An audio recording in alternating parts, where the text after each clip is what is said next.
Good afternoon. Today we are announcing the COVID contact and tracing system and initiative in the state of Washington. We are excited about this initiative because it is the next major step in our effort to defeat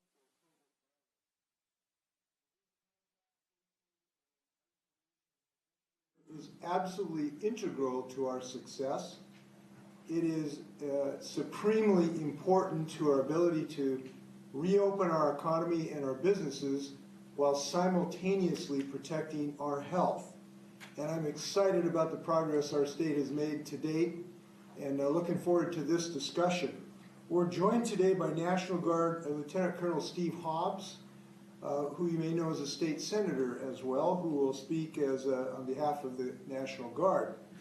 Department of Health Secretary John Weisman, and Kittitas County Public Health Administrator Tristan Lamb. And I'd like to tell you about this initiative. It is robust, it is vigorous, and it is comprehensive, and it needs to be all three of those to succeed. This initiative will be a statewide extension of what local public health districts have historically done for other diseases such as tuberculosis and hepatitis and the like. But it will be on a much grander scale as it needs to be given the extent of the COVID-19 virus. It will be the largest in our state's history, as it should be, and I'm very glad that we can implement this initiative now. And the reason is because if we do not succeed in this, what you might think is the second stage of our efforts, this virus could jump right back out and bite us. We have had some early success in our state, as you know, because of the vigorous effort of Washingtonians to socially distance, which has been very frustrating and difficult for us. But it has given us early success. It has given us the opportunity to continue this for some more time as we then transition into the contact tracing, testing, and isolation initiative that we are implementing. So this initiative will represent a transition from one strategy to another. Our early days, we used social distancing. It's been frustrating, but it has been significantly effective. Now, as we attempt to transition to open back up our economy, we're simultaneously moving to this second initiative of testing, contact tracing, and isolation of people who in fact are infected. We think of this as a smart weapon against this virus. It's smart because it's located just to the folks and targeted for the folks who are positive, and if it's successful, it will allow us to reopen our economy. But this is something we have to be dedicated to, and today I want to share with you our dedication to that effort. Now, as we know at the moment, there are no treatments to stop the spread of this virus, but this is the smart weapon that is available to us. And I want to say, in some sense, this next stage, the testing, contact, tracing, and isolation stage of this effort actually will be more difficult in a sense, and its success will depend on both the state and local public health officials, and most importantly, individuals and families who will need to be committed to this effort to help their community. If I can, let me just show you what this basically will look like. We think of the contact tracing initiative as an effort to box in the virus. We want to surround it where it can't get out of that fence and infect more people. It starts with the very first part of this is quarantining upon first symptoms. We need people to isolate themselves as soon as we get symptoms, including their household, even before test results come back, because we have found that people can be very infectious very early in the disease. The second step is to test widely, and we are expanding our testing capability in the state of Washington so that we can test early and quickly and get those results to people as fast as possible. The third step is to isolate quickly. Certainly for people who are positive, will need to remain isolated and their families as well for 14 days. The fourth is to identify the contacts, and this is where we'll talk in some detail about our state efforts to be able to notify people who have had contact with a person who's been infected so that they can protect themselves, their families, and the community at large. And the fifth, of course, is to quarantine those people who've had contact who may be at risk, even before that they have had a positive test. So that in general is the corral we want to put around this virus. And this is going to be a partnership between our local health districts, which know the ground and know their communities, and the State of Washington Department of Health to bring both those levels of government to bear on this problem. So if I can start with the really first stage in this initiative, and that is isolation and quarantine. Now this is maybe one of the most important things, and that is that we know that to prevent this virus from spreading, it is extremely important for people to isolate themselves at the very first sign of symptoms of COVID-19, even before they have tested. The same is true for their household. And the reason is it may take a day to make the decision to get tested. It may take a day or two to get tested and get the results back as we build our testing protocol. And in those intervening days, people can infect any number of people going about what would be their normal activities. And that is a risk. That's those critical hours that we have to stop this virus in its tracks. This is going to take a lot of commitment by individuals in Washington, but we have already shown the knowledge of understanding the science of this virus, and I'm hoping people will heed this request. So it is a major challenge, but it is critical. The second issue is that we will have testing and our contact tracing. Let's see. So we will then have people get their tests. And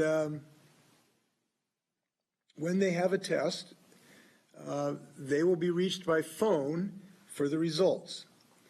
And at that time, they will be asked some questions about people with whom they've had contact who might have been infected by this virus. The contact tracer, and I'll talk about who those people are, they're very highly trained people, they will reach out to the other people to let them know that they have been exposed to a person in conditions that could result in their infection. And that's important because those people will need to isolate themselves and their families as well.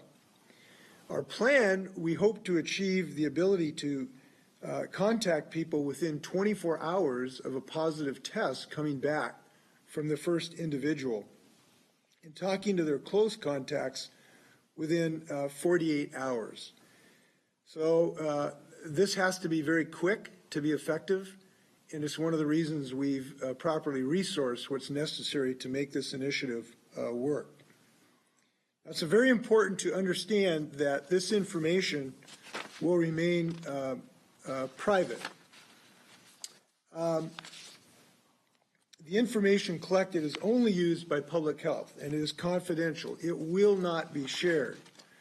Contacts will not be told the name of the person who may have exposed themselves to COVID-19.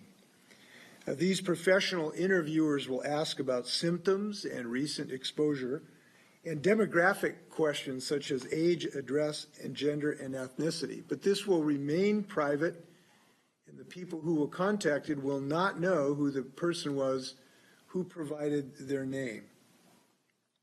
Now, to show how this will work, we wanted to show you who will be the contact tracers. This is a labor-intensive endeavor, and we want to make sure that we have enough resources to get this job done. It's a very heavy lift for the people working on this effort, and that's why we're building up the contact tracing team, which by the end of this week will have 1,371 people who are fully trained when that is necessary to get this job done. And this will include, to date, 351 members of the Washington National Guard, 390 members of the Department of Licensing who have been trained, the State Department of Licensing, and a combination of 630 state and local health department professionals who today are working for the local health departments or the state health department. These people are fully trained, and that's really important because we want to make sure that these folks respect the rights of privacy of the people involved and that they have a good sense about how to deal with the public who are sometimes very anxious about their results and the like. And we feel good about the training that has been provided to them. So the people who do this work are very carefully screened, and they sign strict confidentiality agreements. Now, some of the things they will not ask about immigration status or a social security number or financial information or marital status. And I am looking forward to their work because it is the thing that gives us an opportunity to have confidence to move forward to reopen our economy as we continue to build this effort. So with that, I'd like to ask Lieutenant Colonel Steve Hobbs to address this issue. Thank you, Steve. Thank you, Governor. You know, as from the very beginning, you've utilized the National Guard in dealing with this pandemic. And many of you should know that we live in your community. We are doctors, teachers, and construction workers, which is why we are so invested in reversing the spread of the coronavirus. That's why we are so pleased to support the Department of Health in its efforts to push the voluntary COVID-19 mapping program, the mission that we are currently doing. The Department of Health is a lead agency. We are using their equipment and we are staying in their facilities.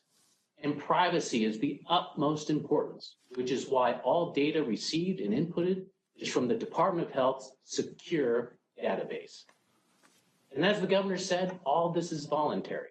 We're only contacting people that have already agreed to be contacted, and the individual can end the phone call at any time.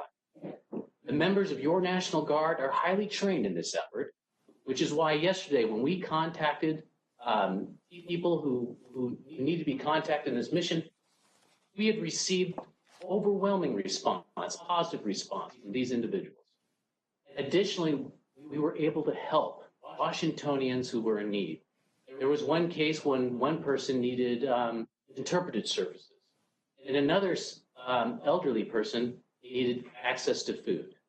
With coordination with the Department of Health, we were able to connect these people with the services and the agencies and nonprofits to get them the help that they need. Not only does this reverse and slow down the spread of the coronavirus, but also this helps people who are in great need. The Washington National Guard is ready to serve. This is a unique mission for us, but it's not unique when we help our community and our state. So we'll be there as long as the governor needs us. Thanks, Steve. Thanks, Steve. I've seen the Guard doing yeoman duty already at our food banks, packing food for people. It's been really inspiring. Those folks never get tired. At least they never show it. So please thank them on our behalf. And it's just great to have people who understand the discipline and following orders. It's very important in this. So please thank them on our behalf. We have John Weisman. John Weisman, our Secretary of Health. Great, thanks, Governor, and we're incredibly appreciative of the National Guard and Department of Licensing for their willingness to serve in this capacity. This really does take all of us, and the partnerships to make this are incredibly important. And that partnership really, I want to remind people, starts with each and every one of us.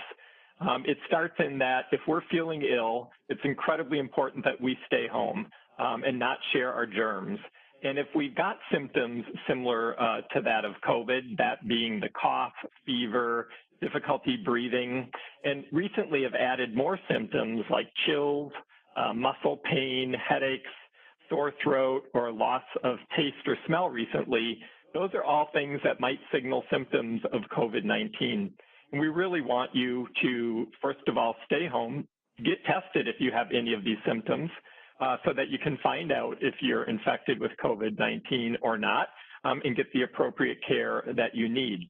So it really starts with each and every one of us taking that responsibility very seriously. And I know folks want to open up the economy, and central to that is really that each one of us takes the responsibility to assure that we are monitoring our health and doing what is right not only for us, but for the community. And then this is still important that we do the physical distancing, given that we have this virus around. And so we can't let up on that either, and our good hygiene. This effort around contact tracing is incredibly important to our success in moving forward. It's that partnership with each and every one of you that makes that successful, so that we can assist you in being able to isolate yourself and help you be successful in that effort, along with taking care of your household members and those close contacts that you have come in contact with. So that's the effort of our local health department folks and the National Guard and the Department of Licensing, who are here to assist you in being successful, here to assist you in helping us get the economy back up and running and help us all stay as safe as we can. So again, it's really important if you've got symptoms, stay home, get tested, and then engage with public health in this important work. We can help you be successful, and you can help us be successful. So we're looking forward to your cooperation. Thank you. Thanks, John. Thanks for the hardworking people. I know people have been really burning the midnight oil in this during this crisis. So thank you and your team. Tristan Lamb for Kittitas County Public Health. Thank you, Governor Inslee. State and local partnership has never been more crucial. Here in Kittitas County, we're dealing with an outbreak after weeks with no cases. In fact, we've applied for a variance because we're a small county that had, up until last Thursday, only recovered cases. Now that application is on pause, and we're operationalizing the plan that we put into place to handle a situation just like this. Now that we're executing this plan, the need for a standardized and uniformed approach to case and contact investigation is more obvious than ever. Case and contact investigation is truly the heart of public health. It's learning how a disease got here and learning where it's going to go and trying to stop before it spreads there. That kind of work, interviewing our patients, our residents, our neighbors sometimes, and making sure that they have everything they need, takes a lot of time. And in a situation like a COVID-19 outbreak, time is of the essence. Time will make or break our chance of success for tackling this virus. So right now in our Emergency Operations Center, we're using paper. Our staff and our volunteers have to write down all of the information they get from our interviews, keep it secure, compile it, all on paper. We continue to get the support from the state, helping us take that paper and get it into a database. We need ways to get it in there sooner, to be entering that information as we're gathering it, and for that information to make connections across jurisdictions, because this disease isn't stopping at our county's border. More importantly, we need the bodies to do that work. We need people, we need them now, because case and contact investigation needs to be done in real time for it to be effective. Again, our response plan in Kittitas County was ready, and I'll add, really good.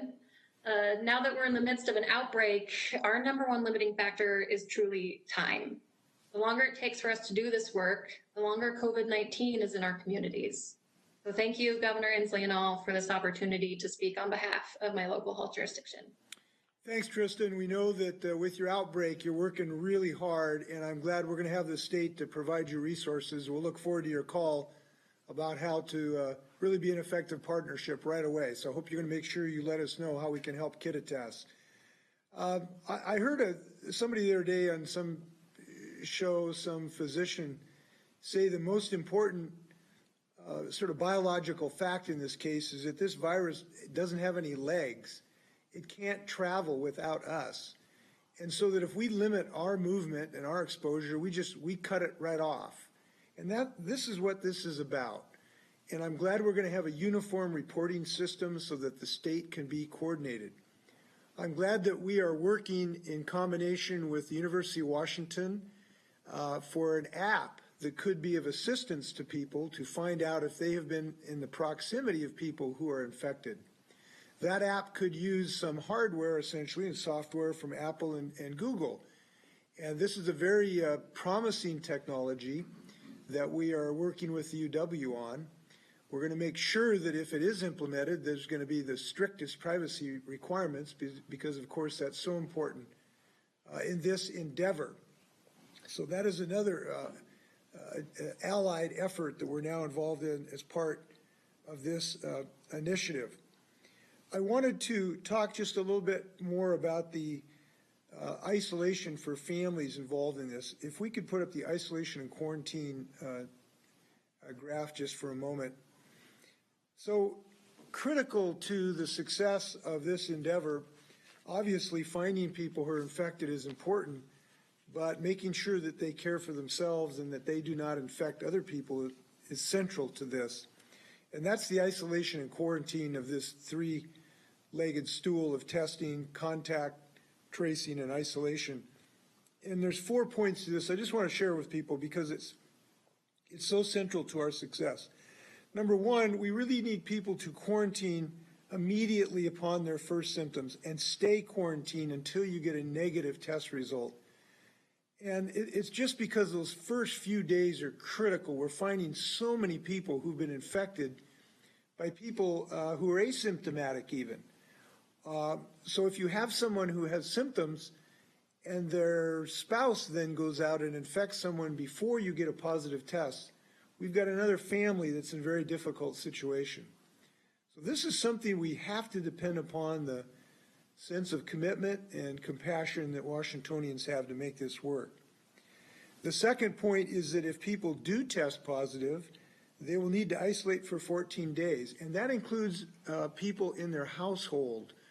So that means the household, the family, will need to isolate with them, and if a person cannot do that, there will be other isolation facilities for them away from their household, but we assume that the vast majority of people would rather spend those 14 days at home.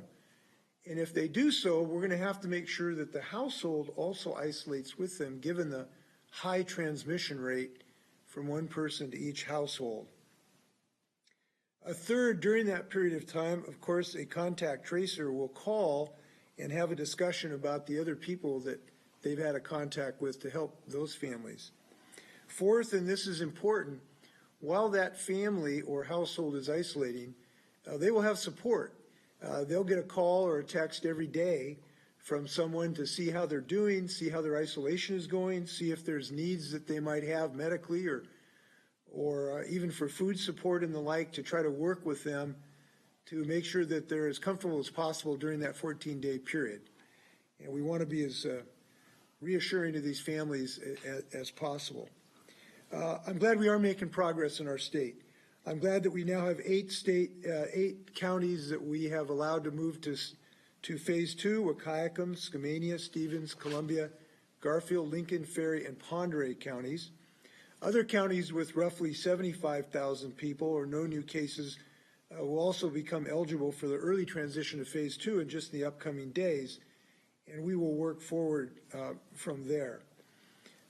Again, I just want to thank people for what they've been doing to date in our state and what they're going to do as we move to the next stage of this challenge. I know this is very hard on people. The stresses we have of not seeing our mothers on Mother's Day. We had an electronic conversation with our 102-year-old mother-in-law, and that was great. But we want to get back to the days when we're hugging each other. And this contact tracing, testing, and isolation initiative will make that sooner rather than later. So I hope people will remain committed to it, as we already have shown our grit and our diligence and our sense of commonality as we work together on this challenge. And again, I just want to say, if anyone's having some challenges they'd like some help with, hope people can reach out to mental health professionals, or if they're having domestic violence issues, at coronavirus.wa.gov, coronavirus.wa.gov. We want to take care of everybody in the state. So with that, happy to stand for questions.